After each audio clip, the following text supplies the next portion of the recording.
President Aquino personally thanked the Presidential Security Group, which marked its 20th founding anniversary today.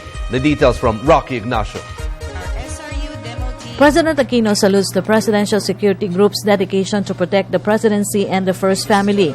Speaking during the PSG's 20th founding anniversary held at the Malacañang Park, the President said the PSG prioritized the country's interest, a lot different from the past 2 decades.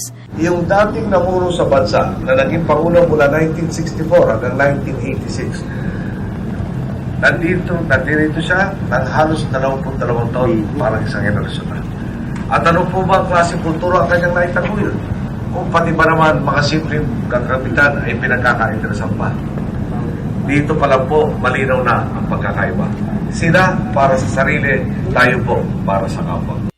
Chief's team, 28 taong matapat na paglilingkod sa Pangulo tungo sa mapayapa at maunlad na bansa. The Chief Executive assured continued reforms including the modernization of the PSG. Dariyan kayo, karamay ko kayo. Kung dati, ilan lang kami humaharap sa mga pangarap na ito, ngayon kasama ko kayo, kabilang pa ang 70% o di ba sa 70% ng populasyon ng bansa. Kasama na ang iba na hindi po nagtiwala sa atin ng eleksyon, pero ngayon kakampi na. Ngayon pabago, paghihinaan ng loob. Tiwala tayo na sa tulong ng Diyos ay laging maging ibabaw ang tama.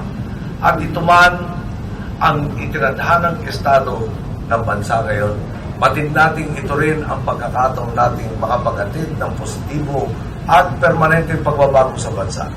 Ito ang pag-asa at tsansa nating hindi na ipamana pa sa susunod na salinlahi ang mga dinatnan natin problema.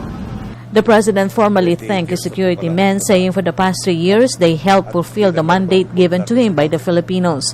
He also encouraged them not to hesitate to approach him, especially in times of need. Sa bawat kasapi naman ng PSG, kilala naman ninyo ako. Trato ko sa inyo rito, kayong mga tawa ko, kundi kasamahan. Isang pamilya, nakaramay ko sa hirap at sa ginawa, kahit kadalasan, ay di lang po sa hirap at tayo nagsasabi. Ngayon, bilang ama ng bayan, kung mayroon kayong suliranin, dapat malaya kayong sumangguni sa akin. At doon, inatasan natin ang ating buting group commander, 10 ng ating mga opisan, pati na ang ating mga non-commissioned officers, na dapat tugunan ang inyong mga pangangailangan at sa abot ng ating kakayahan ay matulungan nila.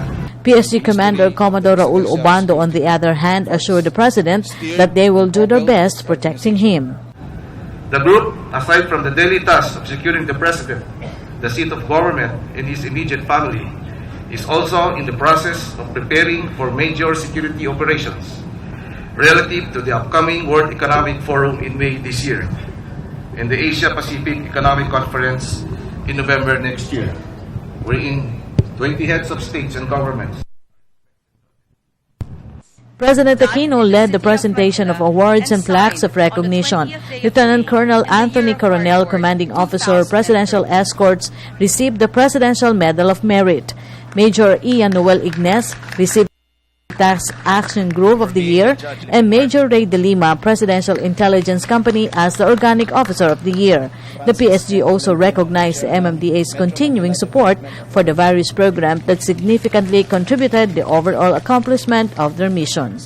For the People's Television, Rocky Ignacio.